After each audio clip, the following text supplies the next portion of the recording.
Baik, Assalamualaikum warahmatullahi wabarakatuh. Alhamdulillah, Waalaikumsalam Alhamdulillah, warahmatullahi. Syukurillah kita bisa ketemu lagi di perkuliahan pola dan arsitektur perangkat lunak. Eh, ini nanti saya akan menyampaikan materi tentang desain arsitektur. Saya izin share screen materinya.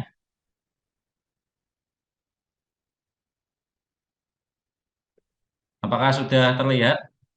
Mohon konfirmasinya. Sudah Pak Sudah, Fandi. Pak. Sudah ya. Ya, Sudah Pak.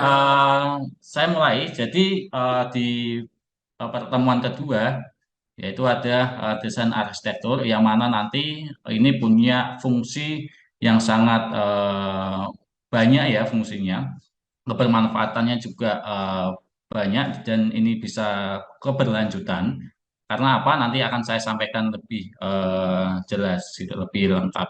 Nah, kemudian di desain arsitektur ini ya, kalau kita ngomongnya desain, ini pasti ya ketika kita mau mengembangkan sebuah sistem, pasti yang paling awal adalah kita harus mengembangkan. Tetapi sebelum desain ini bisa terwujud, pastinya yang paling awal adalah ide. Nah, ketika kita sudah menemukan sebuah ide, kita bagaimana untuk membuatnya gitu ya, supaya bisa langsung jadi. Nah, selanjutnya adalah tahap desain. Nah, desain ini ketika saya analogikan seperti ketika kita berkeinginan membuat rumah mewah gitu ya. Kita membuat rumah mewah, langkah yang paling awal adalah kita harus mendesain arsitekturnya nanti seperti apa. Kita mau berapa lantai itu rumah mewahnya? Satu lantai, dua lantai, atau seterusnya. Kemudian ada kolam renangnya atau tidak. Bahkan sampai ke titik yang tak terlihat. Contohnya adalah nanti kabel listriknya itu lewatnya konektornya kemana saja gitu. Mbak. Kemudian selainnya adalah nanti pembuangan drainase air, pembuangan air nanti seperti apa itu nanti digambarkan jelas sehingga nanti si eh, pegawai atau tukangnya itu akan membuat sesuai dengan desainnya. Nah, di sini juga sama untuk kita mendesain atau membuat sebuah sistem informasi gitu ya. Desain ini nanti harus matang dulu karena desain ini nantinya akan dikonfirmasi ke penggunanya atau stakeholder atau yang menggunakan.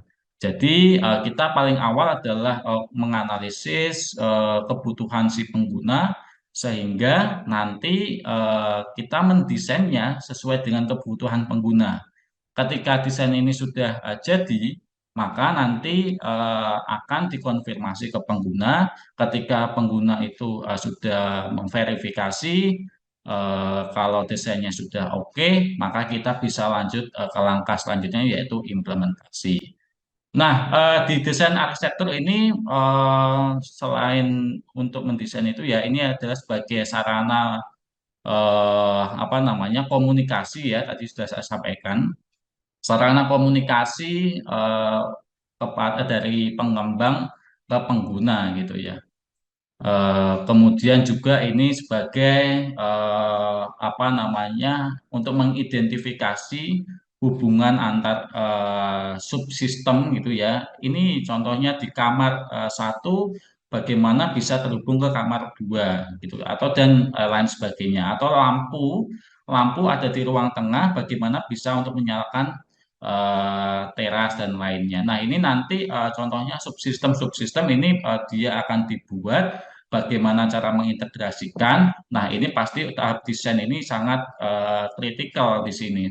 Sehingga ini nanti harus benar-benar eh, apa namanya bagus ya mendesainnya. Nah, bagusnya di sini gitu ya, bukan berarti nanti kita harus menggambarkannya mungkin pakai tiga dimensi atau kita full color gitu ya. Nah, yang dinamakan bagus gitu ya atau yang saya maksud bagus adalah yang paling mudah dipahami gitu. Walaupun itu hanya hitam putih atau hanya sketsa saja, tetapi itu mudah dipahami oleh si pengembang dan nanti si penggunanya itu itu sudah cukup gitu ya, sudah cukup menggambarkan. Karena poin inti dari desain ini adalah nanti informasinya itu tersampaikan. Nah, selanjutnya di desain arsitektur ya, ini tahap awal dari proses desain sistem.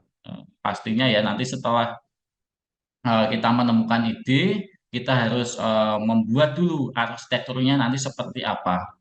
Nah, tadi sudah saya contohkan arsitektur itu ketika kita membuat sebuah rumah, nanti ada beberapa kamar gitu ya.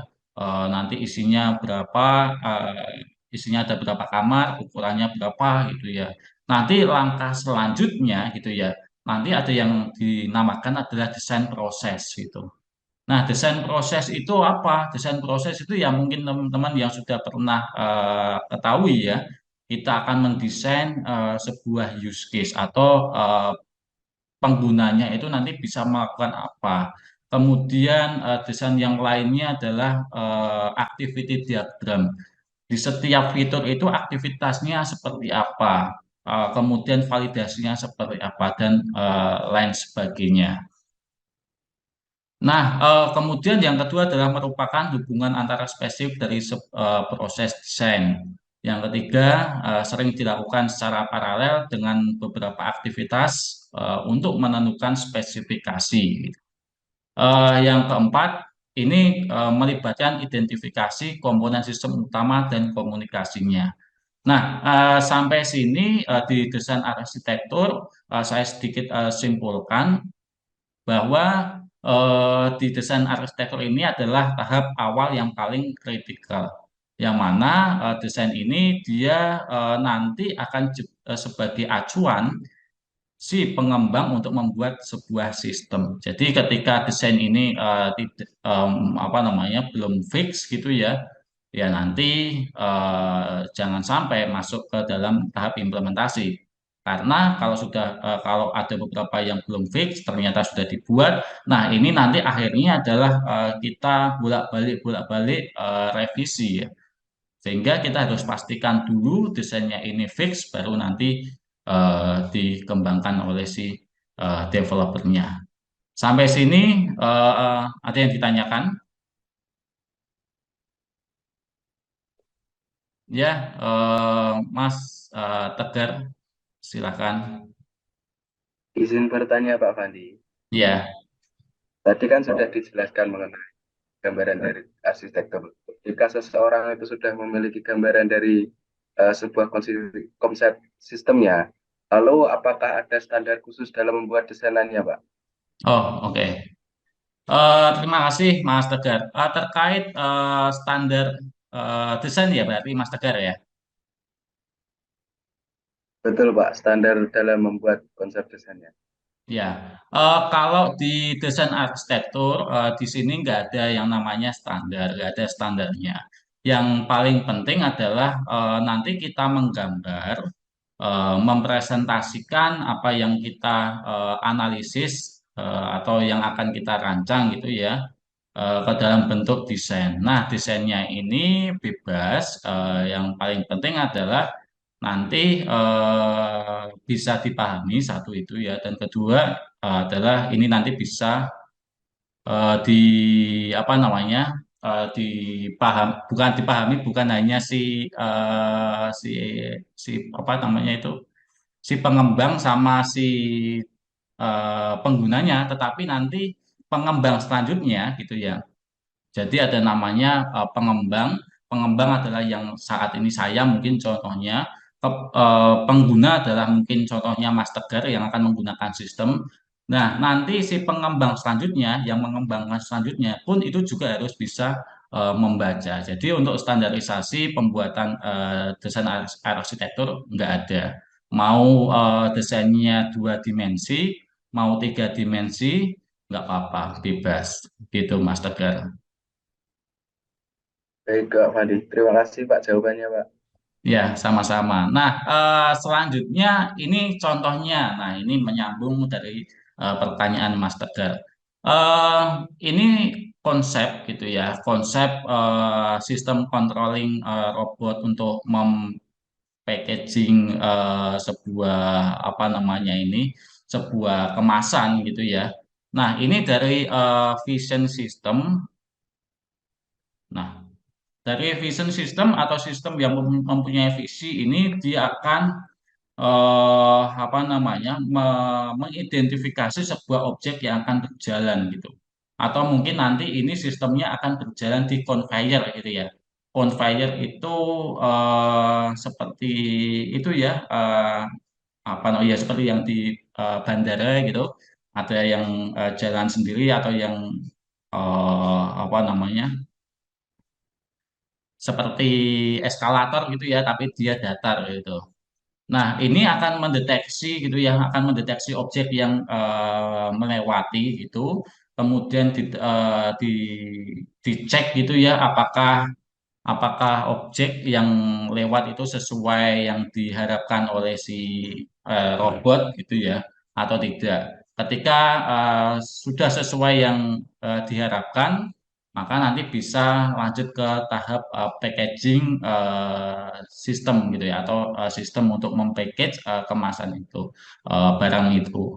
Nah, tapi kalau semisal yang dikenali identifikasi ternyata nggak sesuai, contohnya ada narkoba, contohnya ada senjata tajam gitu ya di bandara kan nggak boleh, maka itu langsung muncul si alarm gitu sehingga itu akan diambil dan diproses sendiri gitu. Nah, sampai gitu terus prosesnya. Nah, itu cara penggambarannya bisa menggunakan contoh flowchart seperti ini atau flow diagram seperti ini.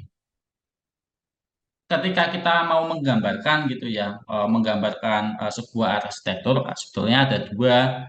Yang pertama adalah arsitektur sederhana dan yang kedua adalah arsitektur yang sifatnya sudah kompleks gitu. Nah, kalau sederhana contohnya gampang, contohnya mudah ya. Kita buat sistem informasi kepegawaian. Kita membuat sistem informasi tugas akhir. Kita membuat sistem informasi kerja praktek. Nah, masing-masing sistem itu masih dikatakan arsitektur sederhana karena dia hanya menjelaskan si sistemnya itu sendiri. Jadi nanti komunikasinya di situ sendiri. Nah, kalau arsitektur yang kompleks gitu ya, ini adalah sudah menghubungkan dari beberapa sistem gitu ya, supaya bisa saling berintegrasi. Contohnya apa? Contohnya adalah sistem kalau di kampus kita ada namanya SIKADU gitu ya, sistem informasi terpadu. Nah, di situ dia bisa jadi pusat sistem informasi sehingga nanti si contohnya PMB, website PMB, website LP2M, website yang lain-lainnya itu ya keuangan dan lainnya itu nanti berkomunikasinya terpusat ke si kadu itu. Jadi si kadu ini dia bisa memiliki beberapa eh, apa namanya subsistem gitu ya untuk integrasinya. Nah, cara penggambarannya ya pasti lebih sulit gitu ya. Tetap pasti lebih sulit. Kalau si sederhana dia bisa digambarkan dalam satu lembar, tapi kalau arsitektur yang kompleks ini bisa berlembar-lembar. Nah, keuntungan gitu ya, keuntungan dari arsitektur gitu ya. Sebetulnya ada banyak, tapi saya sampaikan tiga ini. Yang pertama adalah ini komunikasi kepada stakeholder. Iya, jadi seperti kita mungkin ketahui ya, ketika kita membuat sebuah sistem, buat rumah, ada arsitektur yang membuatkan desainnya, di situ ada cetakan arsitekturnya ketika kita apa namanya ketika kita sudah ACC sama desainnya itu maka kita akan tanda tangan gitu ya. Nah, itu juga demikian yang dimaksud. Jadi ketika si sistem itu desain sistemnya sudah jadi, kita sampaikan ke pengguna. Nah, penggunanya nanti bagaimana kalau ACC langsung tanda tangan. Nah, ketika sudah tanda tangan, ini adalah ada sebuah agreement yang nanti kita akan sepakati gitu ya. Dan yang kedua adalah bisa jadi sebagai analisa sebuah sistem. Kita menggambarkan mau buat rumah gitu ya, kamarnya dua, ada kolam renangnya gitu. Nah, kamar dua ini saya bagaimana biar supaya bisa dingin. Nah, caranya dikasih apa? Dikasih AC. Kemudian AC-nya ukurannya berapa? Nah, ini analisa-analisa ini bisa nanti berkelanjutan gitu sampai menghasilkan saya butuh berapa watt gitu ya untuk rumah ini. Apakah 2.200, apakah 5.000 dan seterusnya.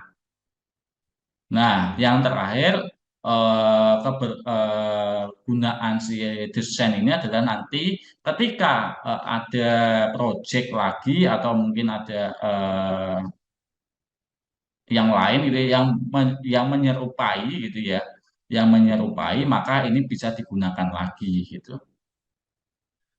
Nah, kemudian ada representasi arsitektur, ada sederhana, yang penting sederhana, diagram blok informal yang paling sering digunakan untuk mendokumentasikan arsitektur ya, yang penting sederhana, yang penting bisa menyampaikan informasinya. Yang kedua ini adalah akan menimbulkan masalah ketika representasi antara entitas dan hubungan tersebut kurang semantik. Artinya apa? Ketika nanti desain ini sudah kita buat bagus-bagus gitu ya, ternyata cara penyampaian kita kurang gitu ya. Nah itu ya kurang efektif gitu ya. Yang efektif yang mana? Desainnya sederhana tapi bisa disampaikan dengan baik gitu ya. Kemudian apalagi desainnya baik, kemudian cara menyampaikannya juga baik. Nah, ini poin plus. Nah, ini contoh gitu ya. Ini contoh arsitektur, tapi dilihat dari unsur komponennya. Jadi di sini ada input, kemudian yang ungu ini adalah proses, dan yang terakhir ini adalah output. Inputnya nanti apa gitu ya? Inputnya eh, bisa macam-macam alat input, keyboard alat input, mikrofon alat input, kamera alat input dan lain sebagainya. Kemudian bagaimana cara memproses sebuah objek tracker itu ya? Ini adalah konsepnya objek tracker, mendeteksi objek ya, objek yang berjalan. Oke, di sini yang pastinya nanti ada dua itu ya. Yang pertama adalah ini si hardware-nya.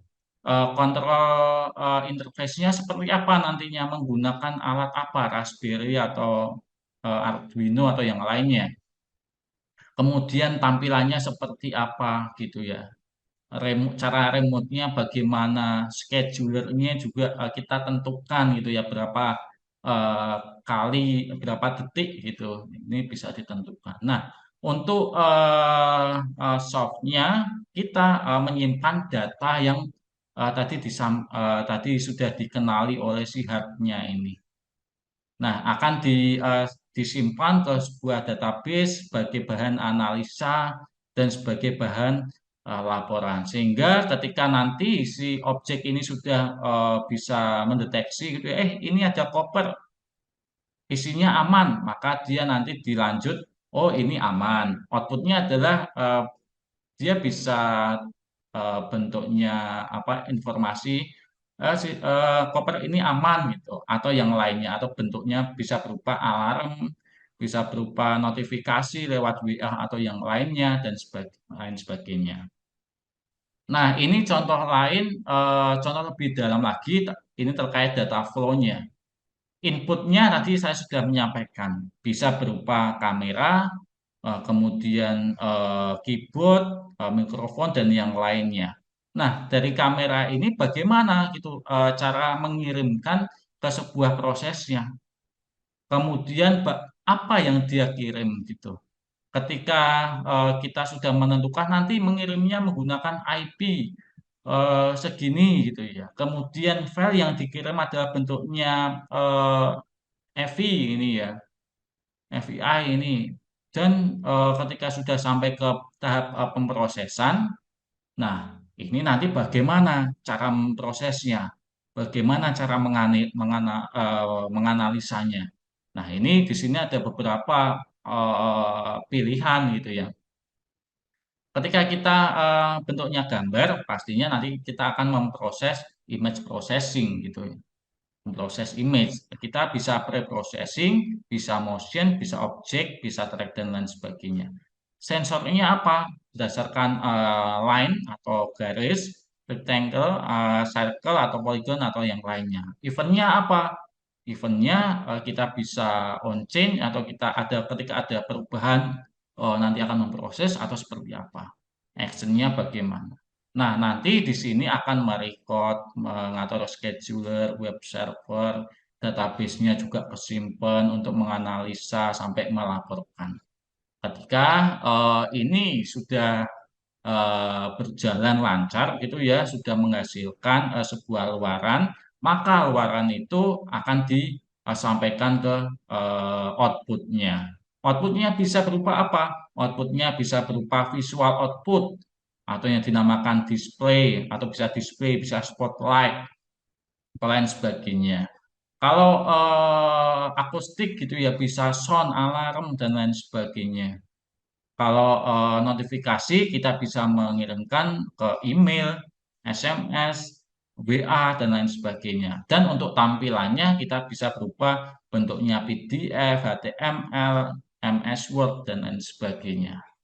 Nah, sampai sini ada yang ditanyakan? Ya, silahkan Mas Haikal Makin Saifuddin. Baik, Pak. Apakah suara saya terdengar, Pak? Ya, terdengar Mas. Eh, saya izin bertanya, Bapak. Ya. Saat ini kan terdapat sistem deteksi penggunaan masker. Mungkin Bapak dan teman-teman pernah melihatnya, bahkan pernah menggunakannya. Pertanyaan yang saya ingin tanyakan yaitu, bagaimana konsep atau arsitektur membuat alat deteksi orang menggunakan masker, Bapak? Oh ya, terima kasih Mas Haikal. Ini pertanyaan yang sangat terkini gitu ya, karena kemarin itu habis kita pandemi gitu ya. Nah, itu konsepnya kurang lebih seperti ini. Tetapi akan saya sedikit ceritakan sesuai pengalaman saya di penelitian image processing gitu ya, bahwa yang paling pertama adalah kita mengenali orangnya. Kita harus deteksi dulu orang berjalan itu. Nah, contohnya ada video, ada kamera, atau ada orang berjalan, kita harus deteksi itu. Itu yang paling pertama. Ketika kita sudah mendeteksi orang berjalan itu, ada pergerakan gitu ya, ada pergerakan, kita deteksi kepalanya gitu ya. Kita deteksi kepala. Kepala, kemudian badan, kaki, dia punya punya apa namanya spesifikasi sendiri-sendiri. Kalau kepala bentuknya biasanya oval, dia posisinya atas. Kalau badan lebih ke kotak gitu ya, dia posisinya agak ke bawah gitu. Kemudian kalau kaki itu dia seperti garis, dia posisinya di bawah gitu. Nah, saya kalau mau em, wajah gitu ya, sehingga saya, wah ini ya, saya harus deteksi kepalanya gitu ya. Setelah kita deteksi orangnya, kita deteksi kepalanya, kemudian kita cari itu kepala masker itu dia ada di mana penempatannya, di bawah mata biasanya. Nah, bawah mata itu kita harus cari mata itu ya. Mata itu dia sifatnya adalah bulat gitu. Dia jaraknya itu eh, cuma beberapa senti gitu ya. Kita harus cari itu.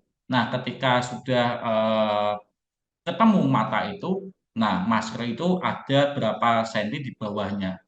Ketika nanti menemukan mulut atau hidung, gitu ya, ada benda mulut atau bentuk mulut atau hidung, maka dia dianggap tidak menggunakan masker. Kalau dia ternyata nggak ada mulut sama hidungnya, maka dia dianggap menggunakan masker. Nah, ini adalah konsep-konsep deteksi apa namanya deteksi masker. Walaupun sebetulnya banyak konsep yang lainnya, arsitektur yang lainnya untuk mendeteksi penggunaan masker. Outputnya apa? Outputnya ya nanti kita bisa juga menghitung gitu ya. Ini di mall sini dia yang nggak pakai masker berapa gitu. Nah, itu kita bisa lihat. Atau mungkin ketika kita apa namanya kita pantau di jalanan gitu ya, siapa yang nggak menggunakan berapa jumlahnya kita juga bisa. Nah, gitu selanjutnya penggunaan model arsitektur. Nah, sebagai cara untuk memfasilitasi ini ya, oh sebelumnya Mas Haikal ada yang mau ditanyakan lagi? Cukup, Pak. Nah, Oke. terima kasih, Pak. Oke, sama-sama Mas Tegar. Mas Haikal. Selanjutnya adalah penggunaan model arsitektur. Nah, ini sebagaimana cara untuk memfasilitasi diskusi tentang desain sistem. Dan yang kedua adalah sebagai cara untuk mendokumentasi arsitektur yang telah dirancang. Nah, kesimpulan di sini ya, di desain arsitektur sebetulnya ini. Desain arsitektur merupakan proses yang kreatif gitu ya. Sehingga prosesnya berbeda tergantung pada jenis sistem yang dikembangkan. Nah, ketika kita menemukan kita mau menghasilkan sebuah desain arsitektur, ada beberapa pertanyaan ini.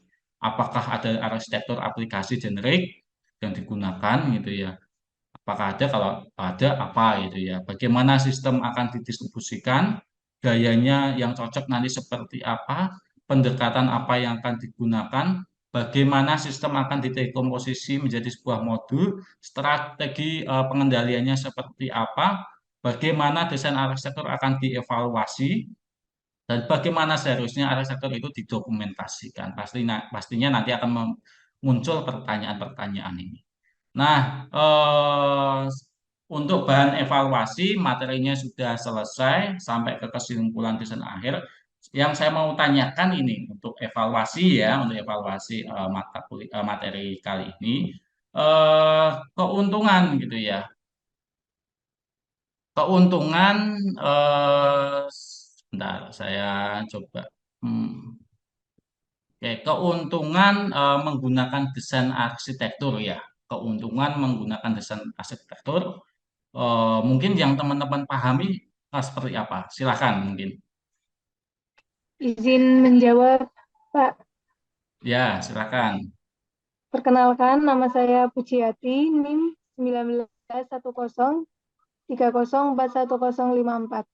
Ya, silakan Mbak Puji. Keuntungan desain arsitektur sistem yaitu menjadi salah satu komunikasi dengan pengguna yang terlibat, Pak. Oh, oke. Betul. Bisa menangkap. Untuk yang selainnya, silakan. Izin menjawab, Pak. Ya, Mbak. Untuk menggunakan desain arsitektur sistem yaitu sebagai analisis desain sistem tersebut sudah sesuai atau belum. Oh, Terima kasih, Pak. oh, oke. Ya, betul. Selanjutnya, ada yang bisa bantu?